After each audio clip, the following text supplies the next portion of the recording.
Famous catering அப்படின்னு ஒரு catering எங்களுடைய ஃபங்க்ஷனில் நடந்தது. இது இடைச்சர்களாக சொல்கிறேன், இது விளம்பரம் இல்லை. அவங்க உண்மையிலேயே அந்த மாதிரி ஒரு கேட்ரிங் என் லைஃப்பில் நான் பார்த்ததில்ல. அந்த அளவுக்கு தரமான உணவு, உபசரிப்பு.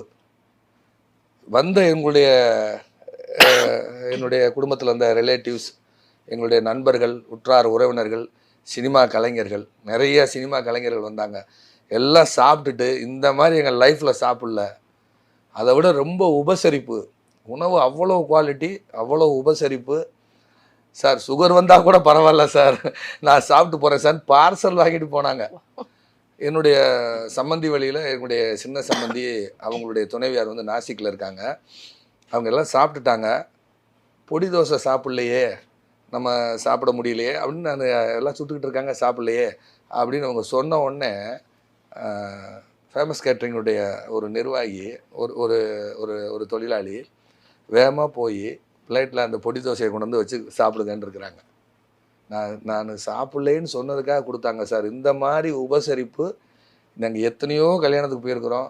இது எப்படி நீங்கள் சூஸ் பண்ணீங்க ஃபேமஸ் கேட்ரிங்க அப்படின்னு சொல்லி கேட்டு ரொம்ப சந்தோஷப்பட்டாங்க. அவர் யாருன்னு எனக்கு தெரியாது.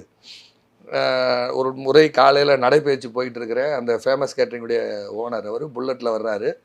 என்னை பார்த்துட்டு சார் நீங்களா அப்படின்னு சொல்லி செல்ஃபி எடுத்தார். நான் சினிமா ஆக்டராங்க, என்னை போய் செல்ஃபி எடுக்கிறீங்கண்ணே. இல்லை சார், ஒரு நிமிஷம் உங்களை ஃபோட்டோ எடுத்துக்கணும், என்னோடய ஃப்ரெண்ட் சர்க்கிளுக்கு அனுப்பணும் அப்படின்னு சொல்லி அவர் ஃபோட்டோ எடுத்துகிட்டு போனார். அதுக்கப்புறம் அவருடைய நட்பு கிடச்சது. அதுக்கப்புறம் ஒரு 6 மாதம் கழிச்சு தான் என்னுடைய பெண்ணுடைய திருமணம் ஃபிக்ஸ் ஆகி போன 6ஆம் தேதி நடந்தது. அந்த மாதிரி ஒரு தரமான உணவு கொடுத்தாங்க.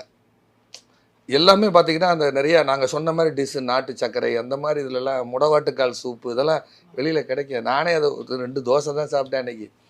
ஸோ அந்த மாதிரி உணவை பற்றி பேசுனால அதையும் சொல்கிறேன். அந்த அளவுக்கு அவங்க பண்ணதுக்கு அவங்களுக்கு கோடான கோடி நன்றி. அவங்க உண்மையிலேயே கொங்கு மக்கள் அவங்களை பயன்படுத்தி கொள்ளணும். அவங்களுடைய உபசரிப்பும் அந்த உணவு கொடுத்த பாங்கும் சாப்பிடக்கூடியவங்களை கைட் பண்ணது ரொம்ப அற்புதமாக செஞ்சாங்க. சரி, திரும்ப